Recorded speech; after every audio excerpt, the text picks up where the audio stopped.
Greetings everybody. Today we're exploring Yucca Valley in Australia. We're on the hunt for natural, inorganic pigments.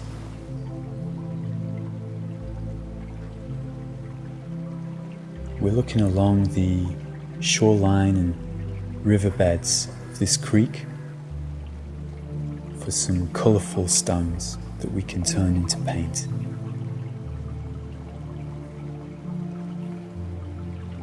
For millennia, humans have been mesmerised by the power of colour. Before there was such a thing we call art, colour and pattern was used for magical and religious purposes to demarcate the initiatory passages of human life, such as birth, marriage, death.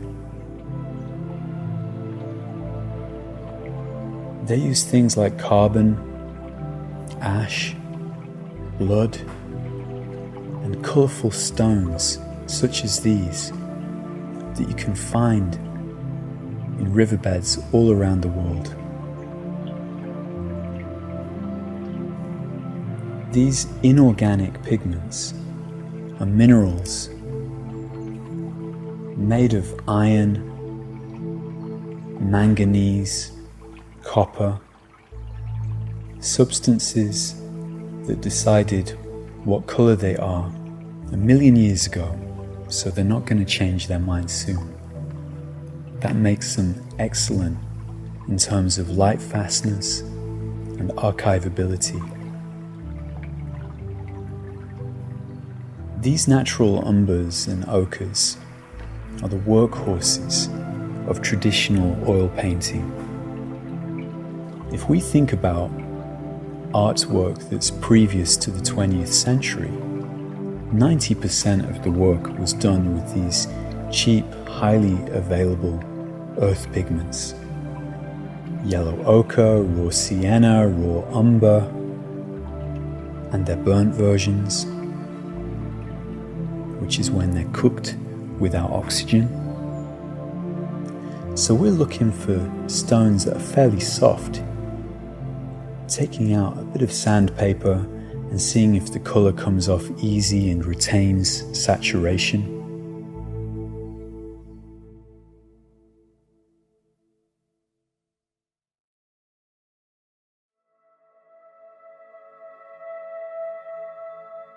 Okay, we've moved location down to some cow fields near Mullumbimby, and just want to show you that you don't need to live in a national park near a volcano to find these colourful stones.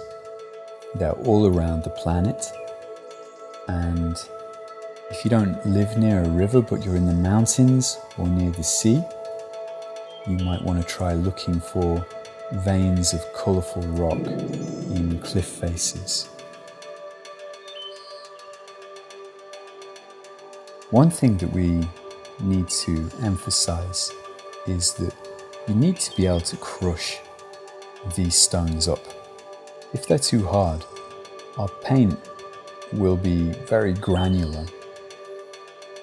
We need to be able to powder these into a very soft, fine powder in order to end up with very fine paint. This is something you can test on site by just crushing your colourful stones between some harder rocks. So this is looking great. We're going to return to the studio now and show you how we make this into oil paint. Okay, once we get back to the studio, we've crumbled off some of the rock onto the palette, and we're just mixing some cold pressed linseed oil in with our palette knife to see how granular it is, if it mixes into the oil well, and what kind of colour it possesses. It's really important to determine whether our collected rocks are actually suitable for making into paint. They should be soft enough and colourful enough that they crumble well and they show their colour when they're scratched onto sandpaper like this.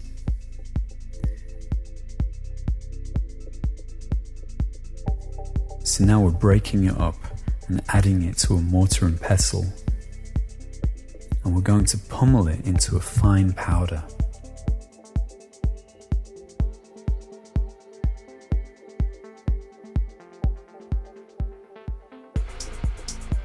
If the rocks that you collect don't yield, it's probably that your rocks are too hard to make into paint.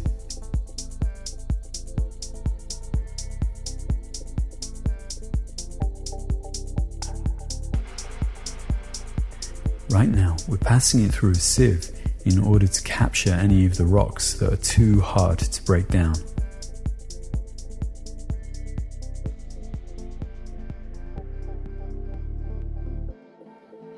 Then we add water.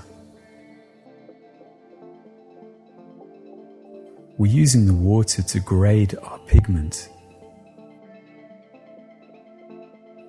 By suspending the pigment in water, the heaviest particles will fall the fastest, and the pond scum, the kind of organic matter, will come to the top like a skin. And in between, usually that's the sweet spot where we can collect our pigment. So add your pigment to water in a jar and give it a good shake. You can ask for one of these syringes at your local pharmacy or chemist. They're really useful for drawing out the middle area of the water, which usually has the pigment that you want. It leaves the heavy, silty stuff at the bottom, and you want to ignore the skin at the top, where usually you get some organic matter floating.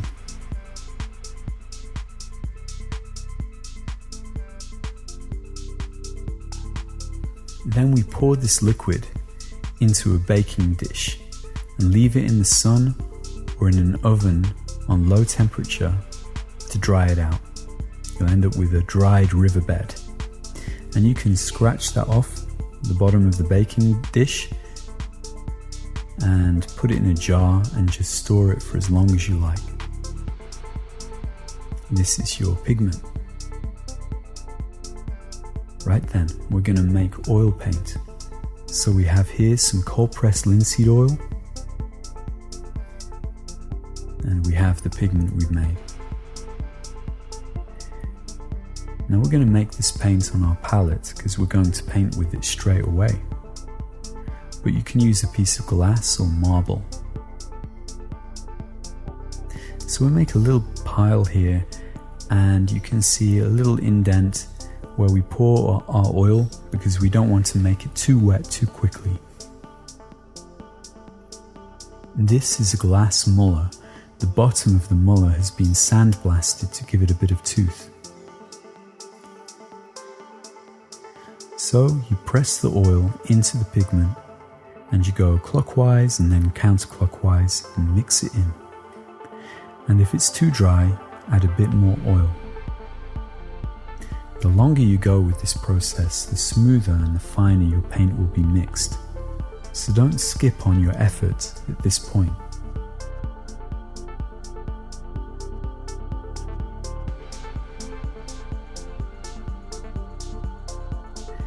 If you want to tube the paint, you can make it much thicker than this. But if you're planning on painting with it the same day, there's no harm having it fairly wet.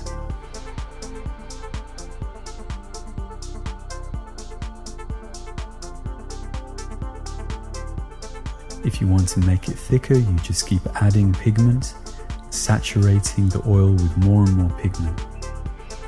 You can get it to a toothpaste-like consistency. So now we're going to test our paint. Using a little bit of cold pressed linseed oil here. And we're going to see how well it flows.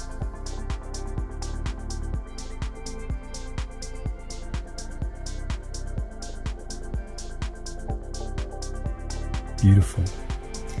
flowing and we don't have any big particles or clumps. And as with all oil paint, we can control the thickness and the concentration by adding more or less cold pressed linseed oil. It's that simple to make paint. Happy experimenting.